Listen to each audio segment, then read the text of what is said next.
My brother watched me drown, and he didn't even flinch. I was trapped inside the minivan, icy water from the Rideau Canal rushing through the cracked windshield, filling the cabin inch by inch. I could see him standing on the bridge above me, phone in hand, not dialing 911, not screaming for help. He was recording. He wanted proof that I was gone. The water reached my chin, and I locked eyes with him one last time. He smiled. Then he pocketed the phone and walked away. That betrayal, that smile, it hurt worse than the freezing water filling my lungs. The beeping pulled me back. Sharp, rhythmic, relentless. I opened my eyes to the fluorescent ceiling of the Ottawa General ICU, and for a moment, I thought I was still underwater, because I couldn't breathe.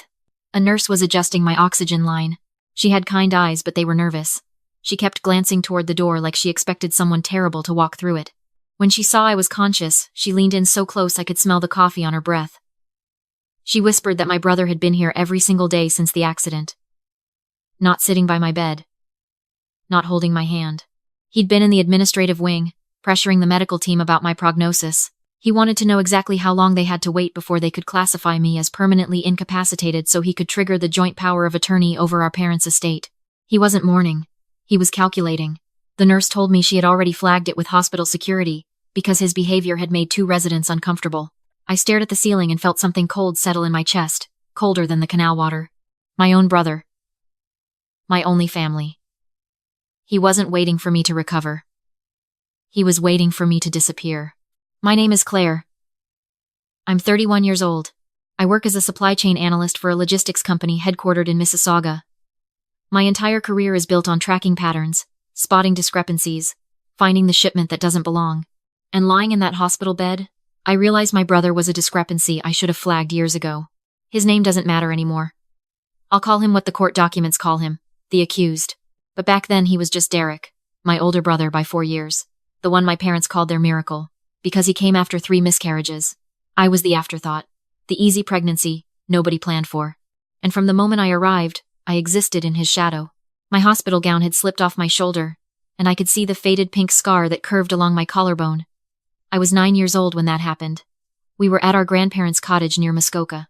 Derek and I were on the dock, and he told me to lean over and look at the fish. When I bent forward, he shoved me off. I hit the edge of the boat on the way down. The propeller was off, but the hull corner caught my collarbone and split it open. I came up screaming, blood mixing with the lake water. Derek ran to the cottage crying and told our grandparents I had slipped. When they asked me what happened, I looked at Derek's face, red and blotchy with crocodile tears, and I said yes, I slipped. Because that was my job. To slip, to fall, to take the hit so Derek could remain untouched. Our parents reinforced it every time. Claire is tough, they'd say. She can handle it. Derek is sensitive, they'd say. Don't upset him. They built a world where his feelings were sacred, and mine were inconvenient. They taught him that consequences were something that happened to other people. And they taught me that love meant absorbing damage without complaint. But our parents were gone now. Dad passed from a heart attack 2 winters ago, shoveling snow in the driveway of our family home in Canada. Mum followed 8 months later. The doctors said it was pneumonia, but I think her heart just decided it was done. They left behind the house, a rental property in Gatineau, RRSPs, worth about $340,000, and a life insurance policy split equally between Derek and me.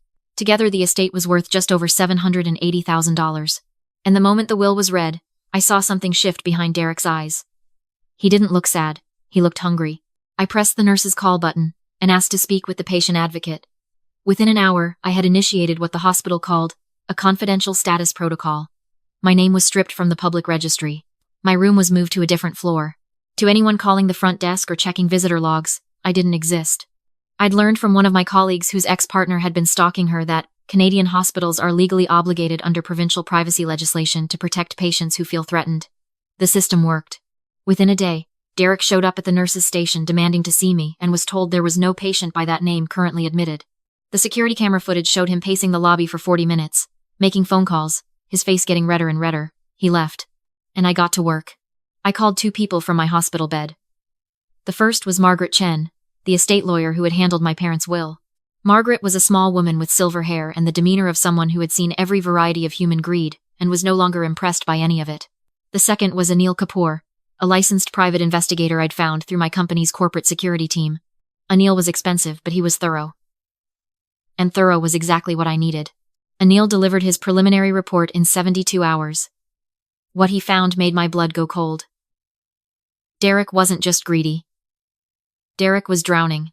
He had racked up $210,000 in gambling debts across 3 online platforms, 2 of which were unregulated offshore sites. He had burned through his line of credit, maxed out 2 credit cards, and taken a $45,000 personal loan from a private lender in Montreal, with an interest rate that would make a payday loan company blush. The private lender had given him until the end of the month. That was 11 days away. Derek didn't just want the estate money. He needed it the way a person underwater needs air. Without it, the lender would start seizing assets, his credit would crater, and his life as he knew it would be finished. But here was the part that turned my stomach into a stone. Anil had pulled the police report from my accident. The Sûreté du Québec had already flagged the crash as suspicious because the minivan's steering column had been tampered with. Not the brakes, the steering. Someone had loosened the coupling so that at highway speed, the wheel would lose connection to the front axle. It was designed to look like a mechanical failure. But the SQ's forensic mechanic found tool marks that didn't match normal wear. Someone had been under my van with a wrench. I stared at the photos on Anil's tablet, the scratches on the metal coupling, the angle of the marks, and I thought about Derek asking to borrow my van 2 days before the accident because he said his car was in the shop. He had returned it with a full tank of gas and a Tim Hortons gift card on the dashboard. A thank you gift. For the sister he was about to kill. I could have gone to the police right then. I had the forensic report. I had Anil's financial records. I had the hospital security footage of Derek trying to access my medical information. But I knew Derek. I had spent 31 years studying the way he operated. If I went to the police with circumstantial evidence, he would lawyer up, play the devastated brother, cry on cue, the way he cried on that dock in Muskoka. He'd muddy the waters until the case collapsed. I needed him to confess. Not to me. Not to a priest. To a camera, on the record. In a way that no defense attorney in Ontario could unravel, Margaret set the trap. She called Derek and told him there was a complication with the estate disbursement. She said the insurance company had flagged my accident as potentially suspicious and had placed a hold on the life insurance payout, pending a full investigation by the OPP. She told him the hold could last up to 2 years. She said this with the weary tone of a lawyer delivering bad news she couldn't control. Derek arrived at her office on Elgin Street in 23 minutes. I know because I was watching the live feed from the camera Anil had installed in the conference room that morning. Derek looked terrible. His eyes were bloodshot. His collar was wrinkled. He kept bouncing his knee under the table, a habit he'd had since childhood, always worse when he was cornered. Margaret sat across from him with 2 folders on the desk. She explained the situation calmly. Folder A was the standard investigation pathway. If the police determined the accident was caused by a third party, the insurance payout would be frozen and Derek, as the surviving beneficiary, would be investigated as a person of interest. This process would take 18 to 24 months minimum. Derek's face went gray. He didn't have 24 months. He didn't have 24 days. Then Margaret tapped folder B. She lowered her voice, as if what she was about to say made her uncomfortable. She said there was a way to expedite things. If the accident could be reclassified as self-caused, if there was evidence that I had been mentally unstable, perhaps struggling with depression or suicidal ideation, the insurance company would close the file as a tragic personal matter. The payout would be released within 3 to 4 weeks. She emphasized that this would require a sworn statutory declaration from an immediate family member attesting to my mental state. It would become a legal document. It would be filed with the insurance company, and potentially, with the coroner's office. I watched the feed. I watched my brother's face. I was looking for hesitation. For a flicker of guilt. For 1 second, where the brother I remembered, the one who used to build snow forts with me in the backyard, the one who taught me to ride a bike on the bike path along the canal, would surface and say no. I waited. It didn't come. Derek picked up folder B before Margaret finished her sentence. He asked for a pen. He didn't ask about my reputation. He didn't ask what this would mean for my legacy. He didn't ask if it was true. He told Margaret that I had been spiraling for months. He said I had been withdrawn, erratic, talking about not wanting to go on. He said I had called him the week before the accident and told him I was tired of everything. He described a conversation that never happened with details so specific, the time of day, the words I supposedly used, the tremor in my voice, that I realized he had rehearsed this. He had practiced this lie the way an actor rehearses a monologue. He signed the statutory declaration with a steady hand. He didn't read the fine print. He just wanted the money. He had no idea he was signing his own arrest warrant. The door to the adjoining office opened. Derek turned around, irritation on his face at being interrupted. Then he saw me. I was standing in the doorway, alive, upright, holding a tablet that displayed the live camera feed, his face filling the screen, his signature still wet on the declaration in front of him. The color left his face so fast I thought he might pass out. He looked like a man who had just watched his own ghost walk into the room. His mouth opened and closed. No sound came out. Then the shock cracked, and what came through wasn't regret. It was rage. He stood up so fast the chair toppled backwards and hit the bookcase. He jabbed a finger at me, and his voice came out in a snarl that didn't sound human. He said I had set him up. He said I was always manipulating everyone. He said if I had just agreed to split the estate fairly, if I hadn't been so selfish about the house in Canada, none of this would have happened. He said it was my fault. He meant it. In his mind, the fact that I existed, that I had rights, that I refused to hand over everything and disappear, was the crime. My survival was his inconvenience. The door to the hallway opened. 2 OPP officers and a detective from the Major Crimes Unit stepped in. They had been in the next room the entire time, listening to the audio feed. The detective was a woman with short gray hair and reading glasses pushed up on her forehead. She didn't raise her voice. She simply told Derek he was under arrest for fraud, perjury under the Canada Evidence Act, and attempted murder. She read him his charter rights, while the officers put him in handcuffs. Derek thrashed. He shouted that he wanted a lawyer. He shouted that I was lying. He shouted that our parents would be ashamed of me. The officers guided him toward the door, and as he passed me he lunged sideways, trying to headbutt me. An officer caught him and pinned him against the wall. Derek was spitting, his face purple, cords standing out on his neck. The last thing he said before they took him out was that he should have made sure I was dead. The detective stayed behind. She sat down across from Margaret and me, and told us something I hadn't known. She said the SQ had already opened a parallel investigation after the forensic analysis of my van. They had been building a case against Derek for 3 weeks. My trap hadn't just provided a confession. It had given them the motive they were missing. The gambling debts, the private lender, the insurance payout. It connected every dot. She told me I had done something incredibly brave and incredibly reckless, and that I should never do it again. Then she shook my hand and left. Derek made bail 48 hours later. His bail conditions were strict. He had to surrender his passport, stay within the Ottawa-Gatineau region, and have no contact with me whatsoever. A friend posted the $15,000 surety. I found out later the friend was actually the private lender from Montreal, who wanted to make sure Derek stayed free long enough to repay him. It was predators protecting their investment. I had already moved out of the hospital by then. I was staying in a short-term rental in the Glebe, a small one-bedroom above a bookshop on Bank Street. I had changed my phone number. I had installed a Ring camera at the entrance. I had done everything the victim services coordinator at the courthouse had told me to do. But I knew Derek. Rules were things that happened to other people. It was a Tuesday night, 3 days after his release. I was sitting on the couch, reading, when the Ring camera notification buzzed on my phone. I opened the app and saw a figure in a dark jacket standing at the side entrance of the building. It was Derek. He was holding a red plastic container, the kind you buy at Canadian Tire to store gasoline for a lawnmower. He was trying the door handle. My body went rigid, but my mind was calm. I had prepared for this. I called 911 first. Then I called ANIL. Then I opened the smart plug app on my phone and killed every electrical outlet in the apartment. If he broke in and tried to start a fire, there would be no spark from any outlet, no pilot light on the stove because it was electric, no ignition source except whatever he brought with him. I watched the Ring feed as Derek pried open the side door with what looked like a crowbar. He entered the building's stairwell. I could hear his footsteps through the floor. Heavy, deliberate. He wasn't sneaking. He was marching. He reached my door and tried the handle. Locked. He stepped back. I heard the crowbar hit the frame once, twice, 3 times. The wood splintered on the 4th hit. The door swung open and he stepped into the dark apartment, gasoline container in one hand, lighter in the other. He flicked the lighter. The flame caught. He held it up, scanning the room.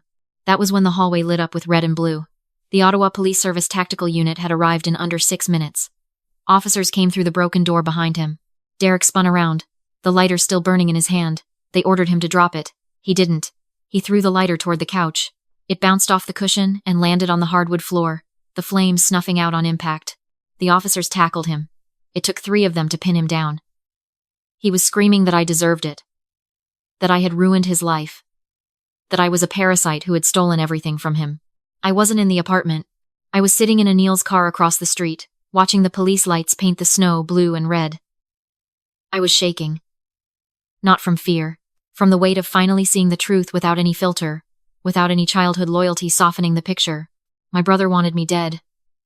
Not in the abstract, not in the heat of an argument, but as a deliberate, repeated, calculated act. He had tampered with my steering column. He had watched me go into the canal.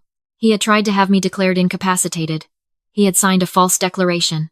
And now he had broken into my home with gasoline and a lighter. 5 separate attempts to either kill me or erase me. This was not a troubled sibling. This was a predator. There was no bail this time. The Crown opposed it, and the Justice of the Peace agreed. Derek was held at the Ottawa Carleton Detention Center pending trial. The charges now included attempted arson, break and enter, uttering threats, breach of bail conditions, and criminal harassment, on top of the original charges of fraud, perjury, and attempted murder. His court-appointed lawyer tried to argue mental health grounds, but the psychiatric assessment came back clear. Derek was not delusional. He was not psychotic. He knew exactly what he was doing every single time. The trial lasted 3 weeks. I testified for 2 days. I sat in that witness box in the Ontario Superior Court. And I told the whole story from the beginning. The dock in Muskoka. The scar on my collarbone. The smile on the bridge over the canal. The nurse's whisper in the ICU. The statutory declaration. The gasoline and the lighter. I didn't cry. I didn't raise my voice. I spoke the way I write reports at work. Clear, factual, structured. I think that's what rattled Derek the most. He kept staring at me from the defendant's box, waiting for me to break. I didn't. The judge delivered the sentence on a Friday morning in November. The courtroom was standing room only. The judge called Derek's actions a sustained campaign of predatory violence against a vulnerable family member, driven by financial desperation and a profound sense of entitlement. He sentenced Derek to 17 years in a federal penitentiary for attempted murder, arson, fraud, perjury, and breach of bail conditions. He would not be eligible for parole for at least 12 years. The court also ordered restitution of $312,000 to cover my medical expenses, property damage, legal fees, and the cost of relocating. Derek doesn't have that money. He will be paying it back for the rest of his life. Wages garnished from whatever prison job program he qualifies for. After the sentencing, I walked out of the courthouse into the cold Ottawa air. The Rideau Canal was frozen. People were skating on it, laughing, drinking hot chocolate from beaver tail stands.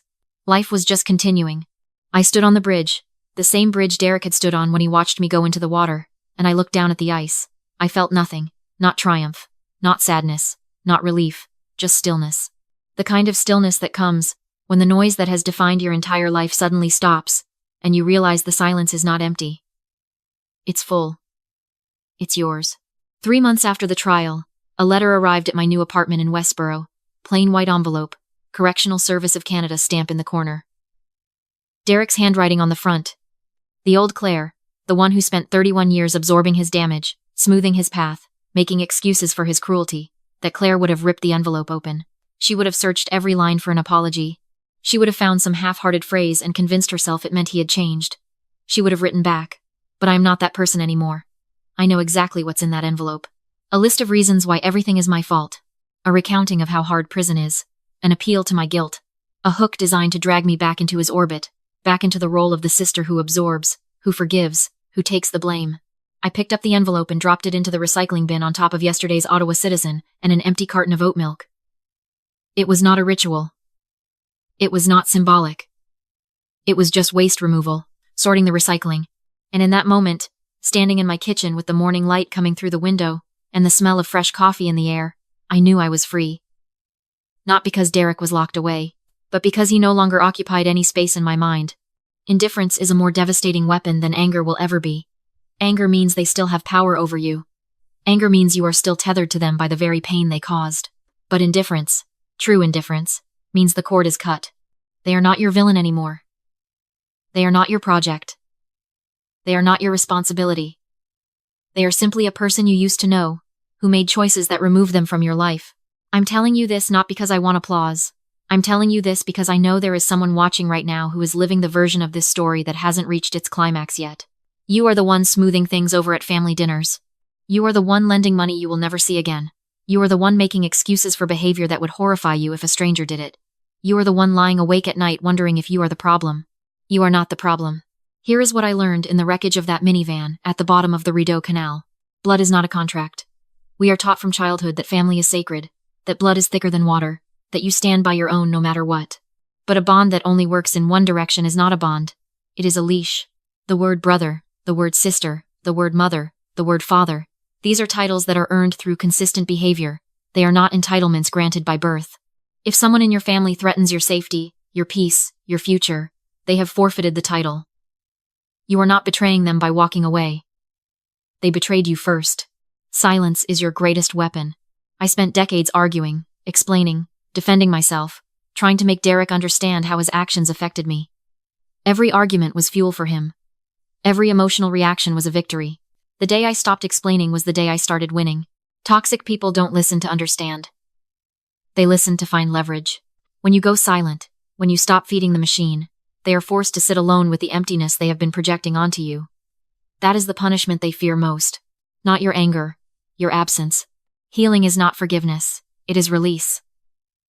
The world tells you that you must forgive to move on. Movies show us the tearful reunion, the embrace, the words "I forgive you," spoken through sobs. But forgiveness requires repentance. You cannot forgive someone who is not sorry. You cannot reconcile with a person who is still holding the match. I did not forgive Derek. I released him.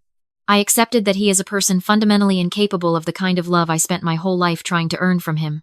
And once I accepted that, the need for his approval, his affection, his acknowledgement, it evaporated like breath on a cold morning. My healing did not come from a grand epiphany. It came from the ordinary peace of waking up on a Tuesday and realizing I was safe. It came from making breakfast without checking the locks. It came from answering the phone without flinching. I have a life now that belongs entirely to me. I have colleagues who respect my work. I have friends who show up without conditions. I have an apartment filled with light and books and quiet. I am not the supporting character in anyone else's tragedy. I am the lead in my own story. So look at the people in your life. Look honestly. Who is draining you? Who takes and calls it closeness? Who would watch you struggle and check their watch? You think if you give a little more, try a little harder, love a little louder, they will finally see you. They will finally change. They won't. The only person you can save is yourself. Walk away. Lock the door. Change the number. Start the life that has been waiting for you on the other side of their chaos. Because if you don't cut the cord, eventually they will cut your steering column. My name is Claire, and I am finally driving my own life.